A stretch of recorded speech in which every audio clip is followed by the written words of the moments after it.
Tu rêves de maîtriser le handstand hold. Peut-être même que ça fait plusieurs semaines, voire plusieurs mois que tu t'entraînes sur ce mouvement sans réel résultat, à tel point que ça en devient frustrant. Eh bien, si c'est le cas, aujourd'hui, je vais te montrer 2 exercices que tu n'as encore jamais vus pour t'aider à tenir tes premières secondes en handstand hold. C'est parti. Pour réaliser le premier exercice, vous allez avoir besoin d'un mur. Alors, on se sert souvent du mur pour des éducatifs en handstand hold. Pourquoi? Parce que le mur, c'est hyper intéressant pour éviter le travail de montée et de mise en place qui est assez technique et pour isoler la partie justement alignement et recherche d'équilibre.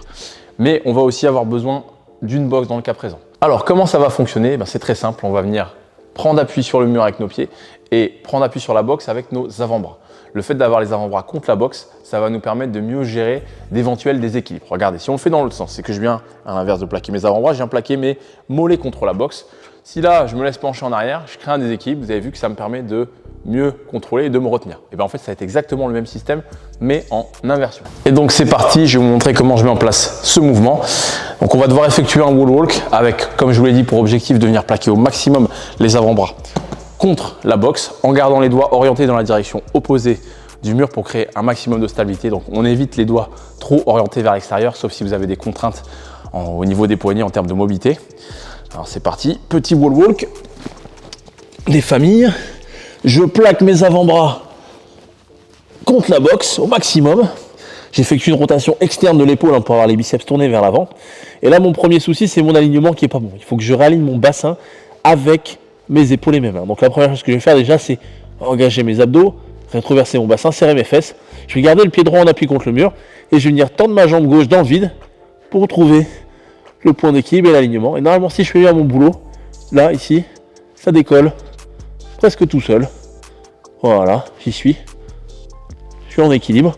Donc là, je suis en split, donc les jambes séparées. Et si on est à l'aise, on peut venir resserrer les jambes.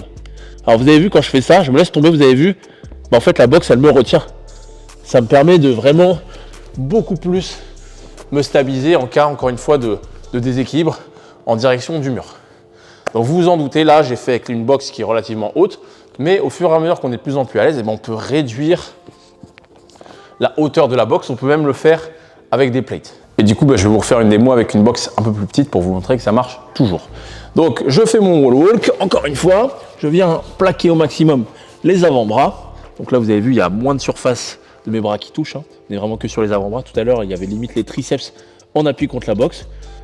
Je rétroverse mon bassin, je serre les fesses. Une jambe dans le vide. Là, ici, j'essaie de sentir que le poids quitte le mur et que ma jambe peut décoller très naturellement. Voilà. Là, je suis bien ici, je suis en appui, je sens contre la boxe, ça m'aide à me tenir. Puis si on est à l'aise, on joint les jambes. Encore une fois, vous avez vu, si je me force un peu à me déséquilibrer, ça me permet de me retenir davantage. Ok, on passe au deuxième exercice. Deuxième exercice, il va vous falloir une cage à traction et un élastique. Élastique que vous allez venir accrocher directement sur la cage à traction. Et vous l'avez deviné, là on ne va pas prendre appui sur un mur, mais directement sur l'élastique. Alors cet exercice, c'est un super exercice, je l'aime énormément. Par contre, ce n'est pas un exercice pour les gros bourrins. Pourquoi? Parce que les gros bourrins, ils se lancent très fort, ils se verticalisent très fort. Sauf que là, il n'y a pas un mur pour les retenir, il y a juste un élastique. Donc si vous vous lancez trop fort, vous allez tomber de l'autre côté. Et si vous n'êtes pas un gros bourrin, mais que vous êtes juste un bourrin, le problème c'est que pareil, si vous lancez un peu trop fort, peut-être que vous n'allez pas partir de l'autre côté, mais par contre, vous n'allez pas réussir à trouver la position d'équilibre parce que l'élastique qui va vous renvoyer dans la direction opposée. Je vous montre si vous faites ça. Vous allez faire ça, hop, et vous allez revenir au sol. Donc c'est vraiment un exercice pour les gens qui sont capables d'être un minimum minutieux sur la montée, sur la mise en place. Mais sinon, vous allez voir, une fois qu'on est bien placé sur l'élastique, c'est vraiment extraordinaire parce qu'il va nous donner des petites corrections qui vont nous permettre de vraiment trouver plus facilement le point d'équilibre.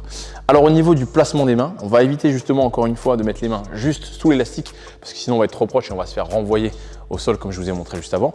Donc moi, ce que je recommande, c'est environ un pied et demi, voire 2 pieds du mur pour les plus grands, pour savoir où est-ce que vous venez placer vos mains. Et donc, l'idée, ça va être la même chose.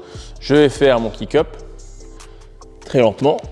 Et là, vous avez vu, j'ai la jambe arrière qui est en appui sur le mur, contrairement à tout à l'heure où c'était la jambe avant, celle-là, la jambe droite.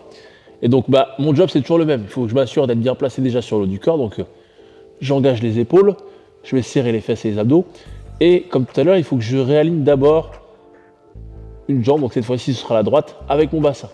Et une fois que j'ai fait ça, là, après, je vais venir jouer tout doucement sur la jambe qui est sur l'élastique, et vous avez vu, jusqu'à trouver le point d'équilibre. Et comme tout à l'heure, si vous êtes à l'aise, vous venez resserrer. Et puis si vous retombez, hop, on reprend appui. Et on retrouve son point d'équilibre. Alors bien évidemment, sur cet exercice, vous pouvez jouer sur la tension de l'élastique. Si vous ne vous sentez pas en sécurité au début, mettez un très gros élastique. Vous pouvez également jouer sur la hauteur de l'élastique. Faites attention de ne pas le monter trop parce que sinon il n'y aura rien pour vous retenir. Et faites attention aussi de ne pas le mettre trop bas parce que sinon vous n'allez pas ressentir le contrôle que vous pouvez avoir avec juste les jambes. D'accord? Mais voilà, encore une fois, super exercice, hyper intéressant. Je l'ai beaucoup utilisé ces dernières semaines avec mes adhérents, avec mes athlètes. Et franchement, on a eu des résultats énormes en termes de sensations. Parce qu'encore une fois, l'élastique, en fait, si vous lui donnez un petit élan ici, par là, il vous renvoie, il vous réaligne. À condition, encore une fois, que la force que vous mettez dans l'élastique ne soit pas trop grande parce que forcément, si vous lui donnez ça, lui, automatiquement, il va vous renvoyer exactement la même chose. Au niveau du format d'entraînement, ce que je recommande, c'est de mettre en place l'un de ces deux exercices, de le travailler pendant 10-15 minutes en début de séance pour retrouver des sensations, travailler sur ton alignement.